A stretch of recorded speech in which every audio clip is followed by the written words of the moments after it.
This segment is We Ain't Getting That Movie. Jackie Wilson.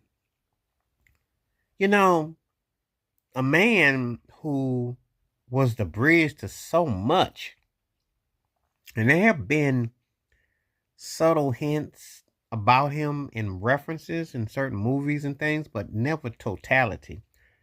There were TV movies that Grady Harrell portrayed him. Grady Harrell's a good artist who does strong impersonations. And then the former Terrence Trent D'Arby, Shananda Mantra, did an old tribute to Jackie Wilson. But there has not been a movie on this man. Why is that? He was the man who Berry Gordy was working with before Motown blew up. Reedy Petey writing those songs. Could it be because of the old association with the mob label Brunswick Records, who owned Jackie Wilson? You never know. Jackie Wilson was that dude that was the black equivalent to Elvis Presley. Some people will tell you that Jackie was better. Jackie Wilson was before Michael Jackson. When you see dynamic live performers, and your name's not James Brown, there was Jackie Wilson. The guy who did the coolest splits I have ever seen. Because he come up on his clothing and be on point.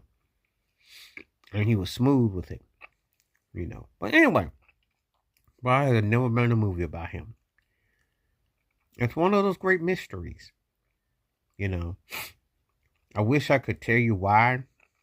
I don't think they want the whole history to come out in some form of capacity, because there shouldn't be, he's too important of a musical figure.